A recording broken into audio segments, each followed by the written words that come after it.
Thế gian này đừng kêu ngạo và đừng đặt hy vọng vào của cải không chắc chắn, nhưng hãy đặt hy vọng lời Đức Chúa Trời. Và lên hàng cá chỉ đi cùng rong quân ta đang đâu lại ăn khăn bằng chỉ đi chiên chỉ mà trắc đưa mà nào rong quân kiệt chiên biết là ta là chiên mà nào trắc đưa rong quân này mà bự không chắc chắn bằng lúc ra mong lúc ra ta là hai sai tầm primi ở đâu vậy ta là Christian phát mà bự lông lạnh như trẻ đi vậy rong quân rồi là xa hàn mà bự rồi lạnh lông lạnh ta là ôi hàn mà bự ôi sao lạnh ai sai ta là TV này hai bình hai phút lồng chị yêu là cái ôi mà bự ôi xa như trẻ Christian cha để bự lông lạnh như trẻ yêu đi là từng hành chi mà người kiên trì rong quân anh hãy hy vọng tầm quanh ra chi tầm quanh ra các kinh tầm quanh ra nếu anhดูanh nên chỉ đi cùng trọ hai tập lệnh anh hãy kinh chỉ đi quanh ra chỉ ngồi ngoài nếu anhดูanh là hãy kinh chỉ đi đưa đến hành tàu ai chỉ đưa hay là bằng rốt ra một cái năm bằng cười yêu cười nhà bằng cười này dưới đây hãy chi tầm anhดูchỉ ngay trên tộc hạ cú trên một lào rộng rãi dưới đồng bên đừng mai sắc hai là hai rộng rãi mà bự hai kia hai mai sắc hai tầm rộng ra dưới trên hai tộc hạ hy vọng chỉ tương lai hai mà bự tầm rộng ra chỉ đem cùng các tàu chỉ có làm một cái tương lai đó tương riết chỉ đem cực mình được quay bự nhất cơ hội cực riết cực mình được quay bự kèm quay tầm nào việc được và làm nó bự ra tu là hôm này làm không còn hôm dưới đây hai tông quanh ra hai một cái áo bự này vô là hai cái tầm này tu nó bự bắt lên tương dưới đây hai cơ hội hai chơi quanh ra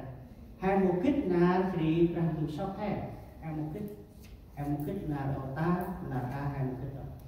quanh lên dưới đây hai cú ép tầm quanh ra chỉ mới bự là hai cú ép tầm quanh ra hai chim con quanh ra mà bự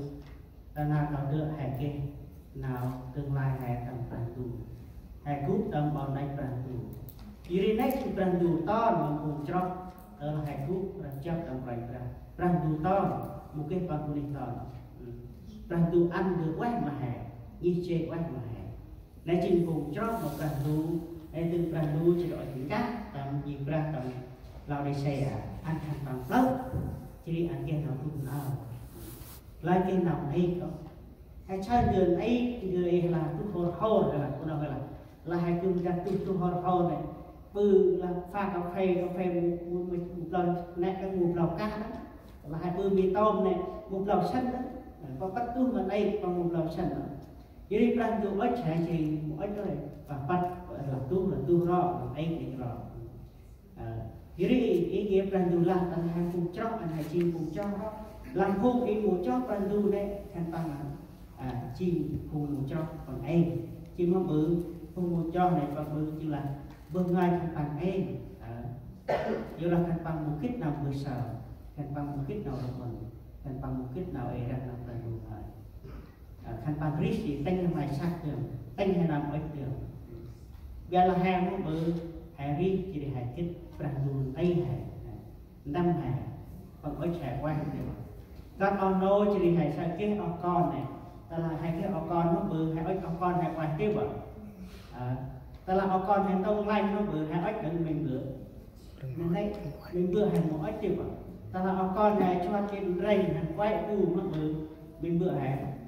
con bố mà bản tâm con game ở ngoài ta bên đừng quanh rất là hai cái này bản tâm hai game mà hai quay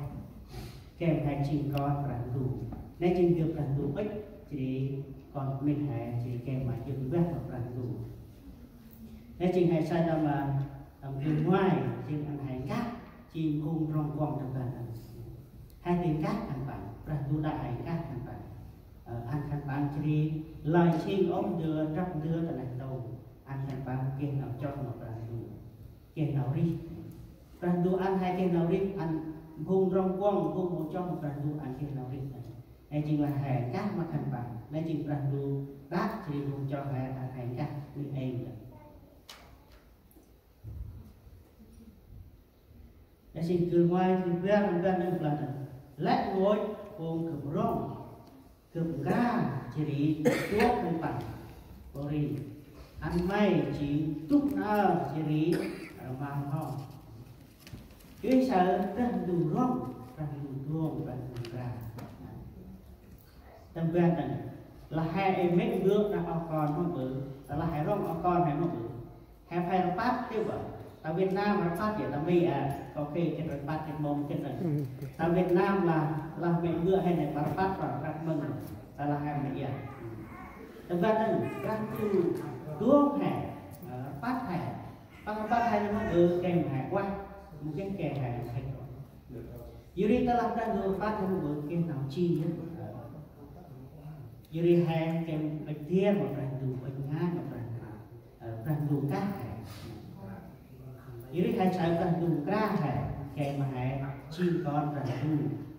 kèm mà nước nam nước bạch mà thanh ràng dù đấy chính là ràng dù bạch viên cá mà nhìn ra là bị xẻ trong này một cái ràng dù chỉ bư khăn băng gai bư khăn băng hàng lợi sách một ràng dù năm đây khăn băng kèm mà quay dưới hai sai làm nó ai làm việc này nó em đây nó cứ kêu gọi bọn làm chắc là làm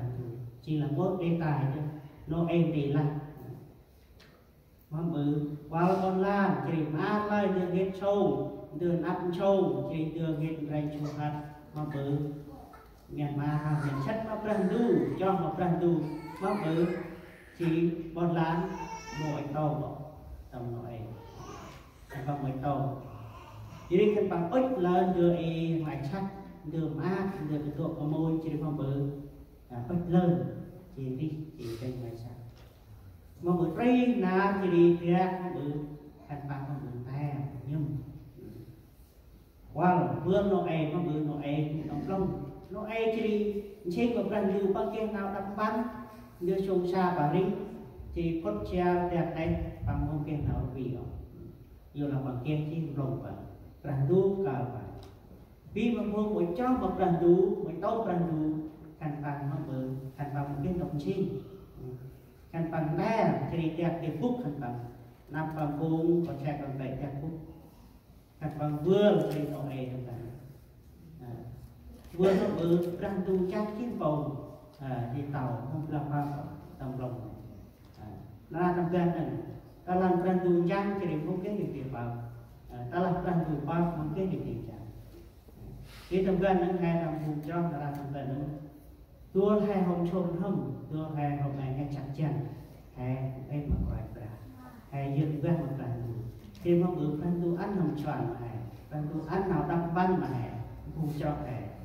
ràng du chạy như răng này nên chính vì ý thay tầm hàng vùng cho này tầm rung chất nào hô được gần được là nào hô tầm rung chất nhân ngôn của phe rồi trên ngoài có chuyện gần hỡi con ta chớ khinh sự siêu phát của Đức Yêu-va đừng buồn lòng khi ngài của trách vì Đức Yêu-va yêu thương ai thì của trách phạt nấy như một người cha đối với con trai yêu dấu của mình. Ini cara adalah rahdu jadi dengkra lai dengkha yarud lai dengkha matovi lik rahdu rong rahdu mangkra bằng anh hai cái chắc chi kiết lai nên chỉ vừa rahdu ích tầm hùng cho hai bước na hai kia nào tức tin hai trên phong bự hào đấy chỉ nấp đấy ớt lên nên chỉ hùng cho một rahdu mungkin Bandung Gerah hai tuang hai mà anh hai rong rai anh hai nào quay jadi là Bandung Gerah hai lai tu jadi hai ya tu đó lai tu hai một trong đi ấp lên jadi nó bự là hai một tố Bandung chỉ Bandung Gerah bằng là phát thẻ mà cái nào chi tầm này vô là hai ở tiên một Bandung jadi hai sai Bandung cho trong ngon ở trong gần bàn tay hai chỉ để ăn hạt lao chỉ để lại thực hiện hoạt động vì kalau bạn dùng cả bằng rong hai, ini bằng mắt bằng hai, bằng tay hai.